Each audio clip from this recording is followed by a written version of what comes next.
Bitawan mo na, alam ko ikaw yan. Paano pag ayaw ko? Parang nag-iba naman boses mo. Hindi ah. May sakit ka ba? Wala naman. Ikaw, boses mo si Alex.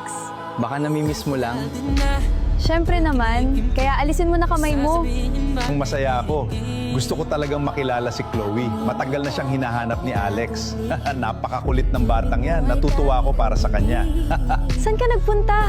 Paano ka napunta dito? Wait, kala ko ba taga-probinsya ka? Miss kong smile mo. Eme ka na naman, naiinis ako sa'yo. Lagi ka na lang nagsasabing naiinis ka sa akin. Eh kasi pang-asar ka. Kahit pang asar, miss mo pa rin, di ba? Miss mo dimples ko? Hindi ah, Bakit di ka makatingin? huwag ka kasi mang-asar. Hindi naman ako nangaasar. Nagtatanong lang. Ewan ko sa'yo. Ganito ka cute, naiinis ka. Ayan na naman siya, pa-cute. O, di ba? Umamin ka rin na miss mo ko nung nawala ako. Manager, pakiimbitahan si Chloe. Bigyan ninyo siya ng invitation letter. Sabihin ninyo na nais ko siyang makausap tungkol sa isang mahalagang personal na usapin. Yes, sir. Anong tinitingin-tingin mo dyan? Wala, na-miss lang kita. Ayan, dyan ka magaling. Cute mo pa rin talaga. Ang hilig mo mambola, no? Hindi bola yon. Pero ba't ayaw mo kasing ikuwento sa akin kung paano ka nawala? Gusto mo malaman? Sige, Ako kasi si Austin. eme ka. Seryoso nga. Kahit kailan ka talaga. Alam mo, puro ka pa cute. Cute kaya ako. Eme ka naman lagi. Chloe, sino yung kasama mo? Uy, Ace! Nandiyan ka na pala. Hi, Ace. Ba't nandito ka? Alam mo, parang kabuti ka, no? Kung saan-saan ka sumusulpot. Bakit? Anong problema kung nandito ako? Sino ka ba talaga, ha? E di alamin mo. Kilala kita. Taga-probinsyang walang binatbat. Eh di good for you. Tumigil na nga kayong dalawa. Para kayong mga bata. Bahala na nga kayo dyan. Alam mo, panira moment ka, eh, no? Ikaw ang panira. Solo ko na sana si Chloe, bigla ka namang lilitaw. Bait-baitan ka rin kapag nandyan si Chloe, no? Oo, may magagawa ka ba? Wala ka namang binatbat. Mga nakakainis. In fairness, ang cute ni Alex. Sige, ikaw na. May kotse ako, may pera.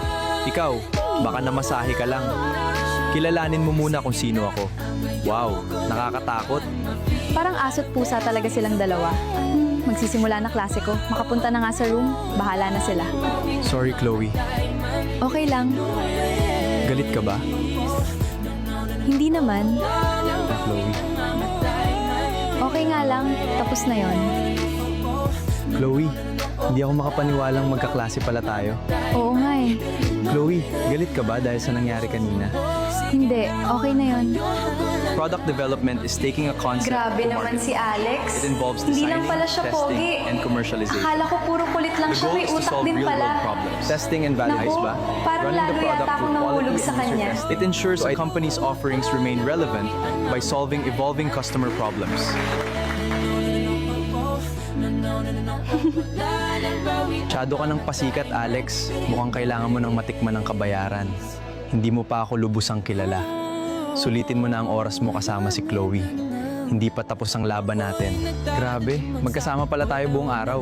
Oo nga. Ang galing mo today. Wala yun. Sige, mauuna na ako. Gabi na rin. Sige, mag-iingat ka. Bye! Ingat ka rin. Ang daming nangyari ngayong araw. Classmate ko pa si Chloe. Magandang balita to kay Daddy. Pre, sama ka muna sa amin. Kaibigan kami ni Ace. Eh ano naman? Tara na, saglit lang tayo. Huwag ka nang kumontra pa. Ano gagawin natin dito? Ba't mo ako pinatawag? Easy ka lang. Maglalaro lang tayo dito. Manonood lang sila. Wala akong oras sa'yo. Kalma. Di pa nag-uumpisa ang laro, nag-init ka na. Ano ba kailangan mo? Madali lang. Layuan mo si Chloe. Asa ka. Okay boys, kayo na bahala dito. May laruan na kayo. Sir, may tumawag po mula sa hospital. Bakit? Anong nangyari? Si Austin po nasa hospital.